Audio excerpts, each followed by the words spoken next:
하루 일정을 미리 살펴보는 보도국 AM/PM입니다. 12월 23일, 오늘 주요 일정에는 어떤 것들이 있는지 함께 보시겠습니다. 박근혜 대통령이 오늘 청와대에서 노동과 금융 등 24개 핵심 개혁과제에 대한 이행 정도를 확인하는 핵심 개혁과제 성과 점검회의를 개최합니다. 정부 관계자는 노동개혁법과 경제활성화법 등 주요 법안의 국회 통과가 미뤄지고 있지만 개혁 작업을 차질 없이 추진하겠다는 강력한 의지를 밝히는 자리가 될 것이라고 내다봤는데요. 박 대통령은 노동개혁을 통한 선제적 대응과 법안의 연내 국회 처리 등을 호소할 것으로 예상됩니다.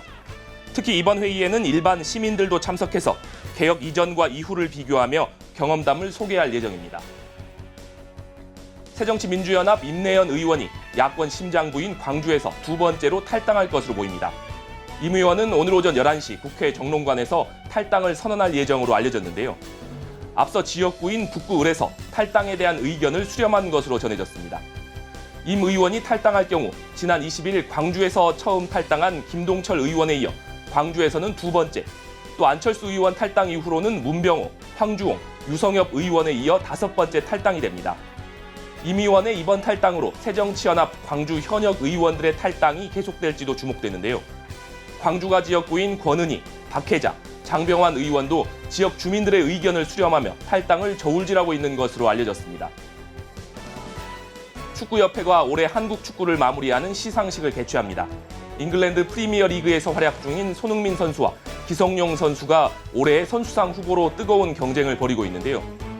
또 대표팀 무실점 행진의 주역이자 아시아 축구연맹 챔피언스 리그에서 소속팀을 우승으로 이끈 중앙수비수 김영권도 유력 후보로 꼽히고 있습니다.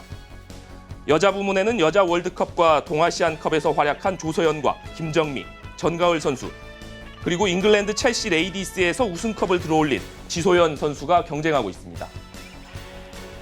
일제강점기 강제징용된 피해자들의 대일본 청구권을 제한한 한일 청구권 협정의 위헌 여부가 6년 만에 결론납니다. 헌법재판소는 오늘 오후 2시 대심판정에서 이 사건의 심판 결과를 선고할 예정인데요. 강제징용으로 부친을 여인 이윤재 씨가 2009년 11월 헌법소원 심판을 청구한 이 사건은 6년간 헌재에 계류된 최장기 미제 사건이었습니다. 이 씨는 우리 국민의 대일본 청구권 문제가 완전히 최종적으로 해결된 것을 확인한다는 내용이 담긴 1965년 한일 청구권 협정 2조 1항이 국민의 재산권을 보장한 헌법에 어긋난다며 헌법 소원을 냈습니다. 앞서 대법원은 2012년 한일 청구권 협정으로 개인 청구권까지 소멸했다고 보기는 어렵다며 일본 기업이 강제징용 피해자에게 손해배상을 해야 한다고 판결했지만 이후 일본 기업의 배상은 아직까지 이루어지지 않고 있습니다. 상습 정체 구간으로 꼽히는 서해안 고속도로 안산 분기점에서 일찍 분기점 구간이 왕복 10차로로 확장됩니다. 한국도로공사는 안산에서 일찍까지 10km 구간에 대한 확장 공사를 마치고 오늘 오후 2시부터 개통할 예정인데요. 영동고속도로와 서울 외곽순환고속도로, 제2경인 고속도로와 연결되면서 상습적인 정체가 발생했던 지역입니다.